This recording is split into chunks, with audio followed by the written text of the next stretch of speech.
A partir de esta experiencia comencé a adoptar una postura de entrega, permitiendo que el universo o la dimensión divina me otorguen salud, prosperidad o cualquier otra bendición que se manifestara. Esta experiencia única se abrió en mí un canal de comprensión más profundo, revelando que el sufrimiento, aunque doloroso, es un elemento indispensable para el desarrollo espiritual. Mi nombre es Zachi y a la edad de 14 años, durante el tratamiento contra la leucemia, experimenté una experiencia cuasi muerte acompañada de una sensación de desplazamiento extracorpóreo. Este episodio marcó el comienzo de un proceso de despertar espiritual y una búsqueda de significados más profundos de existencia. En ese momento se había sometido a una colección de sangre en las primeras horas de la mañana. Como resultado de la enfermedad, mi colapso se había derrumbado, 3 vértebras lumbares se habían fracturado, causándome un dolor intenso. Era necesario entonces buscar un establecimiento especializado en órtesis para hacer un chaleco de apoyo que permitiría la recuperación de la estructura ósea. Mientras que el técnico realizó las medidas de mi torso para ajustar el dispositivo, mantuvo una conversación con mi padre y mi hermano menor, luego 4 o 5 años. De repente comencé a sentir mareos, vistas nubladas y puntos oscuros en el campo visual, acompañado de una debilidad progresiva. Dejé la escena hacia la camioneta de mi padre, que estaba hablando con el entrenador sobre la música, ambos se conocían a través de este interés común. Se apresuró a mí, mientras sentía un desmayo inminente. Cuando llegué al vehículo, lo encontré cerrado y me senté en el parachoques trasero, sosteniendo mis muslos con mis codos, en un intento por estabilizarme. Mi padre estaba a unos 40 metros de distancia. Durante la ruta a ese punto mi visión se restringió gradualmente como un túnel cercano. Miré a mi padre y logré articular: «Papá, me desmayaré». Antes de completar la oración, todo se oscureció. Inmediatamente estaba envuelto en una luz intensa, con un tono dorado mimado, fluido y radiante. No fue una iluminación estática, sino una energía dinámica, casi tangible, que transmitió una sensación de amor incondicional, profunda paz y alegría indescriptible. Esta luz no estaba separada de mí, por el contrario, me pareció que yo mismo era parte de eso, inmerso en su esencia. Al conducir los ojos hacia adelante vi una figura masculina con un abrigo largo, que hoy se identifica como un abrigo, aunque en ese momento lo asociaba con un gabón. Instantáneamente reconocí la presencia de mi abuelo paterno, fallecido 7 años antes. Aunque no podía distinguir sus rasgos faciales, su energía era inconfundible. Estaba aproximadamente a 20 metros de distancia. Luego establecimos una comunicación silenciosa, un intercambio telepáticamente claro. Aunque la memoria no devuelve todos los detalles del diálogo, recuerdo vívidamente su mensaje central: todo estará bien. Debes persistir. Interpreté sus palabras como una señal de que sobreviviría a la leucemia, que mi camino no terminaría allí, pero que sería necesario enfrentar los desafíos con resistencia sin darse por vencido. La sensación de tiempo en ese espacio estaba distorsionada, aunque fue instantánea, me pareció una eternidad. La paz que experimenté allí era tan profunda que me hizo preguntarme si esto no sería, de hecho, mi verdadero lugar de pertenencia. Sin previo aviso me volvieron a nombrar abruptamente a la conciencia corporal, como si fuera aspirado por un conducto estrecho. Regresé al cuerpo y escuché la voz angustiada de mi padre: «Zack, ¿estás bien?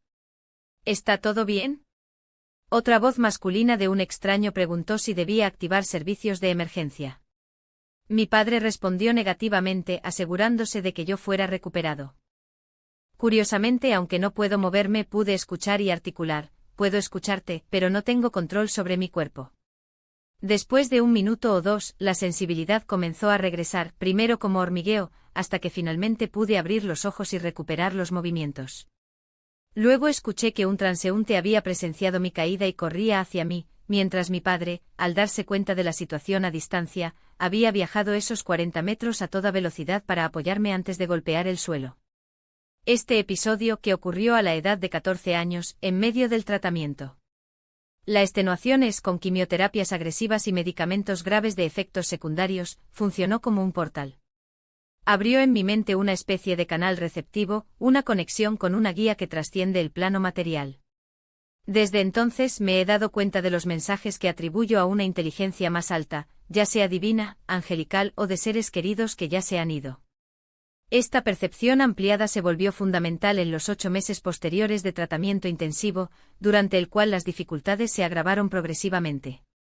En tiempos de mayor angustia e incertidumbre, esta voz interior funcionó como un faro, lo que indica que seguir sus pautas y actuar de acuerdo con ellos no solo sobreviviría, sino que también transformaría el viaje humano en una experiencia más significativa, o incluso juguetona, en su esencia efímera. El evento se despertó en las preguntas existenciales que, combinadas con esta nueva sensibilidad, me llevó a un camino de búsqueda espiritual y posiblemente esclarecedora. A lo largo de los años he tenido otras experiencias extracorpóreas y contactos con entidades desconocidas, lo que me ayudó a comprender la vida como un regalo precioso pero transitorio, un juego, una representación aérea cuya permanencia es ilusoria. El sufrimiento en este contexto asume un papel paradójico. Aunque doloroso, se revela como un catalizador de crecimiento, una herramienta que, cuando se enfrenta conscientemente, puede profundizar nuestra comprensión de la naturaleza efímera de la existencia y los propósitos más altos del alma.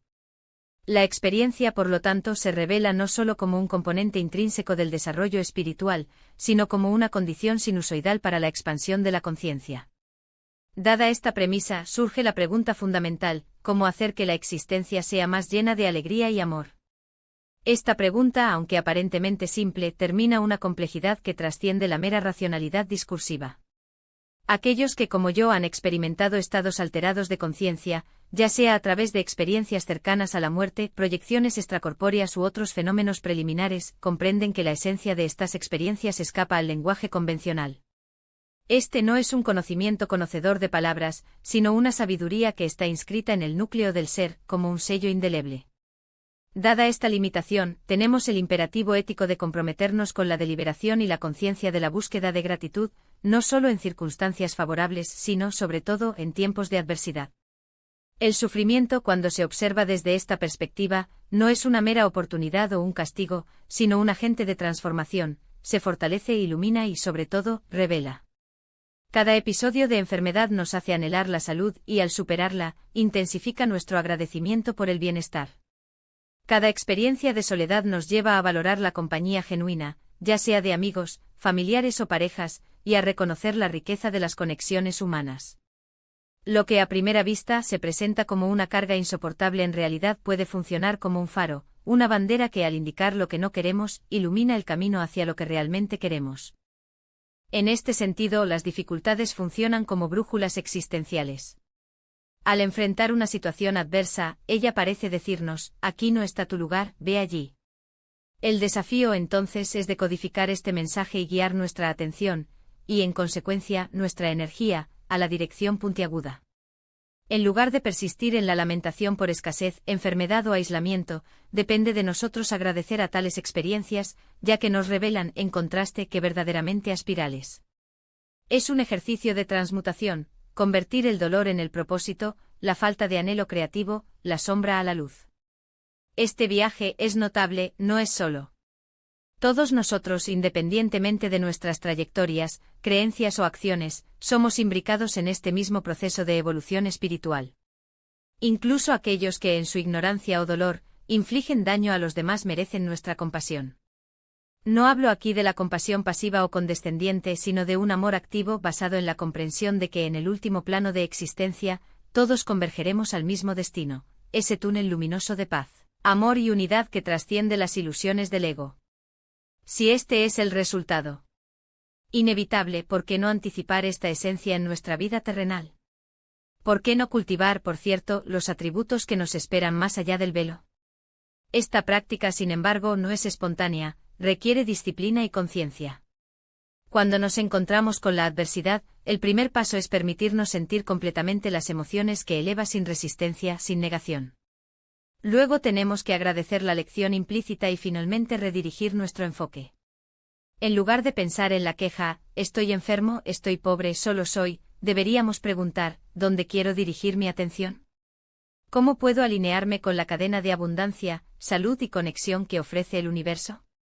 Es una elección deliberada, confiar en que cuando nos abrimos a la divina, sea la denominación que le atribuyamos, recibiremos no solo lo que necesitamos, sino lo que estamos preparados para integrar. Mis experiencias abrieron mis ojos a esta verdad, y mi convicción es que cada individuo tiene, por dentro, esa misma orientación sagrada. Sin embargo, acceder a ti exige silencio y quietud.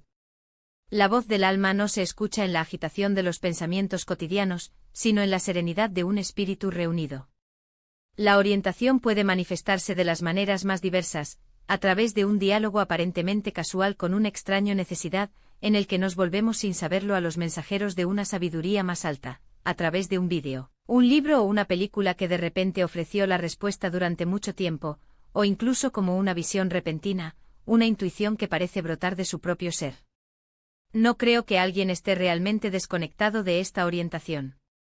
Lo que sucede a menudo es que estamos desconectados de él a través de nuestros propios estándares, palabras y acciones mentales, como un dispositivo cuya salida ha sido disgustada deliberadamente, aunque la fuente de energía permanece intacta y accesible.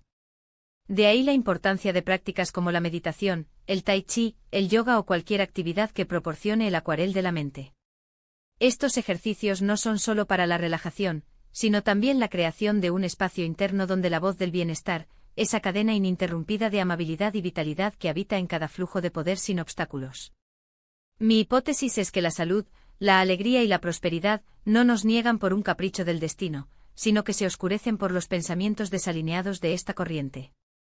El alma, en esencia, es eternamente bueno, es el ser humano en su dimensión egoica y condicionada lo que se aleja de esta verdad, generando así enfermedades, falta y sufrimiento. Para ilustrar, si alguien nos dice eres una persona amable, tu sonrisa ilumina el medio ambiente, nos sentimos bien porque estas palabras resuenan con una verdad ya conocida por el alma. Hay alineación, conexión. Por otro lado, si nos dirigen las críticas destructivas, eres mezquino, tu corazón es difícil, experimentamos incomodidad no porque la declaración sea intrínsecamente cierta, sino porque nos deja de nuestra esencia. La incomodidad surge como un signo de discreto, una llamada para reanudar el camino de la integración. Mi trayectoria espiritual, aunque no está vinculada a los dogmas religiosos, fue influenciada desde la infancia por una fascinación por el misticismo.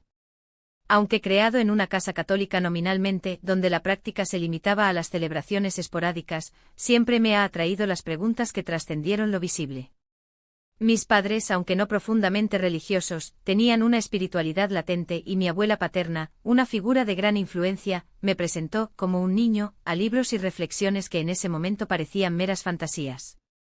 Fue solo después de mis experiencias cercanas a la muerte y especialmente durante la segunda confrontación del cáncer, cuando presencié el sufrimiento de otros niños y sus familias, que esta búsqueda de significado adquirió urgencia y profundidad. La búsqueda de respuesta se convirtió en una investigación sistemática que superó los límites de las tradiciones religiosas con las que había tenido contacto inicial. La explicación dogmática o la promesa de un sentido trascendente sin base tangible no fue suficiente. Debo entender, en términos concretos, la razón por la cual la enfermedad y el sufrimiento profundo, el que erosiona no solo el cuerpo sino la esencia misma de ser manifestada con tanta crueldad. Las escrituras en sus diversas formas, desde los textos sagrados del cristianismo hasta las películas. O Sofis del Este resultó ser insuficiente para satisfacer una pregunta que era tanto intelectual como visceral al mismo tiempo. El estudio comparativo de las religiones, desde el budismo hasta el jainismo, a través del hinduismo y sus Upanishads, así como la inmersión en las obras de psicología y el desarrollo personal, no ha proporcionado respuestas listas, sino de una manera, la posibilidad de que la verdad no viviera en una sola doctrina, sino en la experiencia directa y transformadora de la conciencia. Fue en este contexto que a la edad de 19 años, me encontré con la práctica de la meditación. Un libro cuya autoría hoy me escapa, pero cuya guía permanece registrada en mi memoria propuesta por la memoria, un ejercicio aparentemente simple, quedarse en silencio durante 20 minutos con el enfoque exclusivo en la respiración. Seguí la estricta instrucción. En mi casa, con el temporizador de horno de la cocina que marca los minutos, me cerró los ojos y me entregó al proceso. Lo que siguió trascendió cualquier expectativa. En los primeros momentos, un extraño entumecimiento comenzó a propagarse por el cuerpo. Perdí la sensibilidad en mis manos, luego en mis pies, mientras que una ola de pánico amenazaba con romper la concentración. Sin embargo, la voz interna, haciéndose eco de las palabras del texto, repetida incansablemente, respira. ¿Qué suceda? Obedecí. La respiración, inicialmente rítmica, se aceleró progresivamente, hasta que toda la percepción del cuerpo se disolvió, excepto el flujo de aire en las fosas nasales. Fue entonces cuando ocurrió la expansión, Una inspiración profunda e involuntaria proyectó mi conciencia más allá de los límites físicos. En un movimiento continuo me sentí dilatado hasta el espacio de la casa, después de la ciudad, el estado, el planeta, la galaxia, hasta que finalmente abrace todo el universo. Cada exhalación no me redujo, pero me integró aún más con inmensidad, hasta que me convertí simultáneamente todo y nada. El regreso fue tan repentino como el partido. Un vipe débil, casi imperceptible, me devolvió a la realidad inmediata. Mi cuerpo todavía estaba en la habitación, mientras que la mente flotaba entre el infinito y el concreto. La reintegración fue gradual, primero hormigueando en los dedos, luego en los extremos, hasta que la sensibilidad total se restablezca. Esa experiencia, sin embargo, no se limitó a un fenómeno aislado, validó inequívocamente la veracidad de lo que había experimentado años antes, durante la experiencia casi de muerte. Más que eso, ha revelado una verdad fundamental: la conciencia no se limita a los límites de la carne. Al aflojar las cuerdas de miedo y resistencia, se expande, revelando dimensiones hasta ahora insospechadas. A partir de este hito, mi trayectoria asumió un personaje experimental. Cada respuesta teórica fue sometida al escrutinio de la práctica, meditado, observado, registrado. E invariablemente las experiencias corroboraron las hipótesis. La transición de una postura puramente religiosa, aunque nunca fue una espiritualidad dogmática activa y crítica, se le dio en este proceso. Las figuras de Jesús, Buda, Krishna y los sabios de Upanishads no han sido vistos como titulares de verdades absolutas, sino como guías que en sus respectivos momentos llegaron a altos estados de conciencia, amor y gratitud. Sus enseñanzas no eran dogmas sino mapas, y me propuse seguir las formas en que habían viajado. La metáfora del monte, tan recurrente en las tradiciones espirituales, se ha vuelto especialmente esclarecedor. Todos los caminos, independientemente de su punto de partida, convergen a la misma cumbre. No importaba si el ascenso comenzó por oriente o occidente, lo esencial fue la perseverancia en la subida. Esta comprensión pluralista me permitió ver la verdad fragmentada en cada sistema de creencias, sin la necesidad de adherirse a uno de ellos. La meditación, en este contexto, reveló no solo una herramienta de autoconocimiento, sino también un instrumento de curación. Los efectos fisiológicos, ahora ampliamente documentados por la ciencia, confirman lo que ya presento. La práctica meditativa reduce los niveles de hormonas del estrés, modula las respuestas inflamatorias y promueve un equilibrio que favorece la recuperación orgánica. En mi caso, la liberación de emociones reprimidas, ira, frustración, luto acumulada durante años de tratamiento, parece haber acelerado la regeneración corporal. No me atrevo a afirmar que la meditación misma cura el cáncer, sin embargo, es innegable que facilita la gestión de los estados emocionales que a menudo agravar o incluso precipitar procesos patológicos. La enfermedad, en su expresión más cruel, puede interpretarse como un signo, una comunicación urgente de lo que yo llamo ser un interior o un ser superior, que llora por la atención. Los dolores físicos en este paradigma no son meros accidentes biológicos, sino mensajes encriptados. Un dolor de rodilla puede simbolizar la resistencia para avanzar en el camino elegido, el peso en la parte posterior, la sobrecarga de responsabilidades injustuales. El cáncer, a su vez, parece estar intrínsecamente relacionado con las emociones densas y no resueltas, como la ira profunda o el resentimiento arraigado. La meditación, al promover el encuentro con estas sombras, permite no solo su reconocimiento sino también su transmutación. Al liberar patrones emocionales obsoletos, el cuerpo finalmente encuentra permiso para restaurarse. En cuanto a aquellos que comienzan en esta práctica, mi recomendación es simple, aunque requiere disciplina: persistir. La meditación no es un regalo innato, sino una habilidad que mejora con el ejercicio constante. Así como un músculo se fortalece con el entrenamiento, la mente se expande con una práctica asidua. Y está en este proceso. Una trayectoria de mejora gradual, cuya esencia radica en la persistencia metódica. Este no es un estado logrado por la mera oportunidad o un solo intento exitoso, así como la excelencia en cualquier arte o disciplina no se consolida sin dedicación continua. El atleta no llega al vértice de su actuación en un solo entrenamiento, ni el músico domina su instrumento después de una sola ejecución. Del mismo modo, la meditación requiere práctica sistemática y paciencia poco saludable. Todos nosotros, al nacer, no podíamos caminar.